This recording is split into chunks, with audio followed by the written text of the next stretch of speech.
At around 7:25 on Monday the 9th of February 2004, a 21-year-old nursing student, Maura Murray, lost control of her car and spun off the eastbound lane of Route 112 in a rural, sparsely populated area of the U.S. state of New Hampshire. By the time the responding police officer arrived on the scene of the accident, minutes later, he found a badly dented 1996 Saturn, but no sign of its owner. Maura had vanished, and she hasn't been heard from since. 17 years on, it's not only law enforcement and Maura's family who continue to seek out the truth about her disappearance. The mysterious events of the winter evening have spawned an ever-expanding community of online sleuths who dig for, pore over, and debate detail upon detail about the case. A case which comes down to not one, but two key questions. What happened to Maura, and why was she in New Hampshire?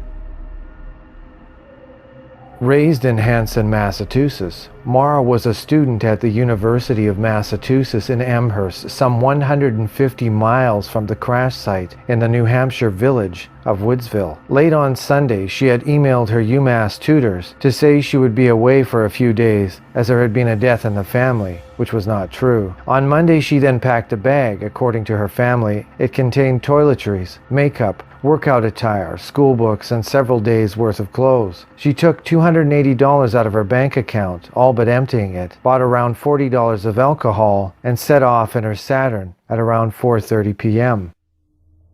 The first person on the scene was Butch Atwood, a local school bus driver. Passing by the accident on his way home, Atwood stopped and asked Maura if he should call the police. She told him not to, saying she had already spoken to the roadside assistance on her mobile phone, an assertion which, given the lack of reception in the area, he knew was unlikely to be true. Atwood continued 100 yards up the road to the house he shared with his common-law wife, Barbara, and called 911. After initially failing to get through, he reported the accident at 7:43.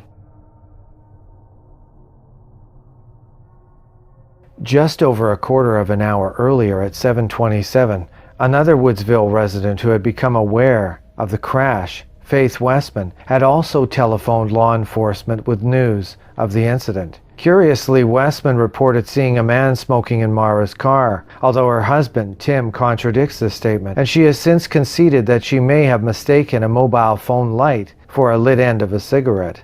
Given that Maura tended to wear her long hair up, this may explain why, from a distance, and at the time of the year when darkness has fallen by 7 p.m., Westman thought she had seen a male. Following Westman's call, Haverhill Police Sergeant Cecil Smith was dispatched to the scene at 7:29. Arriving per Smith's accident report at 7:45, he found a locked car with both airbags deployed and damage to the windscreen and the front end, noting in his report, quote, "Evidence at the scene indicated the vehicle had been eastbound and had gone off the roadway, struck some trees, spun around, and come to rest facing the wrong way in the eastbound lane," end quote. Smith, who would also report recovering a Coke bottle that contained a red liquid with a strong alcohol odor, he continued, quote, "In plain sight behind the driver's seat of the vehicle, I could see a box of Franzia wine. I would also see red liquid on the driver's side door and ceiling of the car. The driver was not located." Before Maura left Amherst that Monday, things had happened in her life which, in the years since, have come to be seen as indicators of her state of mind at the time of her trip and her motivations for taking it.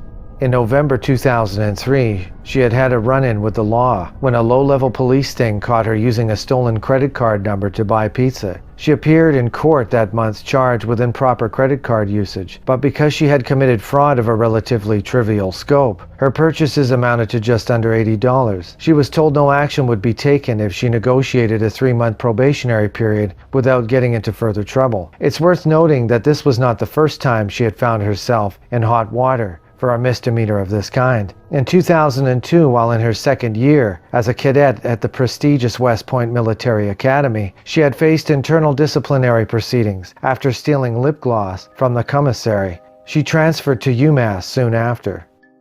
Then, in the early hours of February 8th, the day before her accident in Woodsville, Maura crashed a brand new Toyota Corolla borrowed from her visiting father, Fred, while driving it back to his motel from a dorm party on the UMass campus. The incident, which saw her collide with a guardrail on Route 9 in Hadley, does not seem to have had any bearing on her probation. There is no indication police believe she had been drinking or was guilty of any other type of traffic offense. However, it caused around $10,000 of damage to the car, and according to Fred, left his daughter distraught. Quote, Maura was upset. It haunts me. I think she felt she let her father down, end quote. He told the documentary Miles to Nowhere in 2010.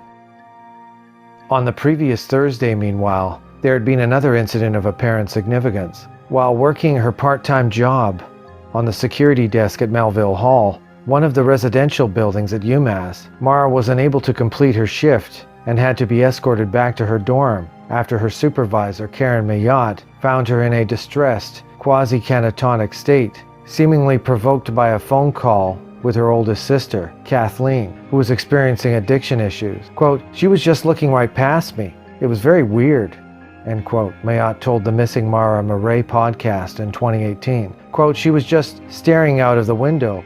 Wouldn't even engage with me, Mayotte added. Quote, eventually she just said, my sister. She wouldn't tell me anything except those words, end quote. On the Sunday after the Hadley accident, Maura was confronted on the phone by her long-distance boyfriend, Bill Roche. Bill, whom Maura had met at West Point, was stationed with the U.S. Army in Fort Sill, Oklahoma, before going online to look up rental properties around the White Mountains in New Hampshire. On Monday, she telephoned Linda Salamone, the owner of the condo in Bartlett, New Hampshire, where she had previously stayed with her family, but did not make a reservation. She then called a booking hotline for hotels in Stowe, Vermont, a ski resort town located at the foot of Mount Mansfield, again without reserving. She also conducted internet searches for directions to Burlington, Vermont. Fred, who has been the indefatigable spearhead of the Murray family's search for Maura, is convinced her destination was Bartlett, a place where his daughter, a keen hiker and talented cross-country runner, had been going, quote, since she was born, end quote, on family holidays spent walking in the White Mountains. Quote, she was going to Bartlett. There's no question, end quote, he told Miles to Nowhere. Quote, that's where she knows and is familiar with, end quote. Investigators came to the conclusion that there was something more permanent about her departure from Amherst. However, quote, it was clear from a search of her dorm room that she had packed her belongings and had intended to leave school, end quote. Lieutenant John Scarinza of New Hampshire State Police told a 2020 documentary on Maura's disappearance in 2006.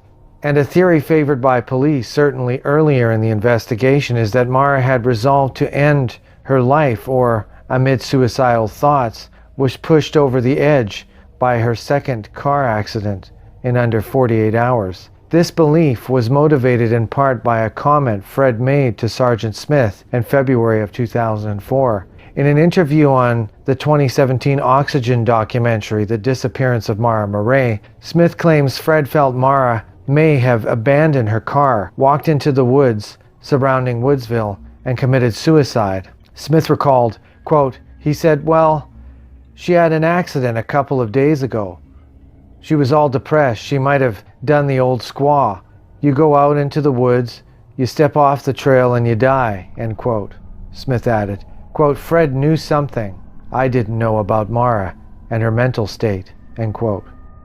Speaking to the Maura Murray 107 Degrees podcast in 2017, Fred explained that the old squaw reference came from a film he and Maura had seen about Native Americans. Quote, the winter came and they filed into the woods, the whole tribe, and the real old squaws, the real old people, when they're at the end of the line, they knew they were going to be a drag on the column. They would get last and just drop off the end and die in the snow, in the woods, when it was their time, end quote, he said. Quote, that was the old squaw walk, end quote. However, Fred insists Smith is being selective in his recollection of their conversation. He is adamant he also stressed to the police that Maura, quote, wouldn't have done that. He also says he was pushed into speculating about suicide. He believes New Hampshire law enforcement were eager to avoid an investigation into possible foul play and in the process protect the reputation of a state heavily dependent on attracting tourism. Quote, suicide was their thing because if a bad guy grabbed her, they've got some explaining to do. They've got a case on their hands, end quote, he told 107 Degrees. Quote, but if she walked into the woods and committed suicide, the police would say, what are we going to do about it? We can't help that. We'll try to find her for you. But we can't stop people from doing that, end quote. Searches of the woods using police bloodhounds as well as helicopters with thermo-imaging technology also turned up no sign of Maura. However, tracker dogs did follow a scent given to them from one of her gloves a couple of hundred yards east up Route 112 before coming to an abrupt stop. This suggests she would have gotten into her vehicle. As the last known person to interact with Maura, Butch inevitably came under police scrutiny and did in fact initially fail a polygraph exam.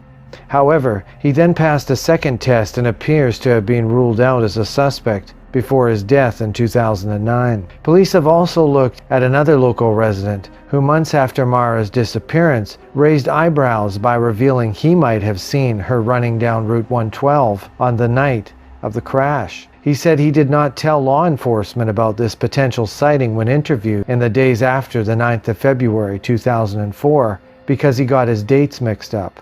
In 2006, meanwhile, private investigator John Smith, a former New Hampshire police officer who has assisted the Murray family in their efforts to find Maura, led a search of a nearby A-frame house, a search that saw cadaver dogs get, quote, a big hit for human remains, end quote, in an upstairs closet. Carpet samples from the closet were sent to the police, but it is unclear whether or not they were tested and if they were what the results were. The A-frame house had come to Fred's attention in 2004 after the brother of its then owner told him he had found a bloody knife in his sibling's car and was convinced he had been involved in foul play against Maura. The knife was turned over to law enforcement, who haven't revealed where this clue led either. A further investigation found bloodstains on wood panels in a closet. Tests conducted on the wood the following year found it was indeed blood. In April 2019, police conducted an unsuccessful search of another home in Woodsville based on a tip-off Fred had received that a body had been buried underneath the house. Although privately funded searches using ground-penetrating radar did indeed indicate the potential presence of human remains, police investigation examination of the home found no evidence related to Maura's case. New Hampshire Associate Attorney General Jeffrey Strelzin said, concluding, quote, we're confident there's nothing there, end quote.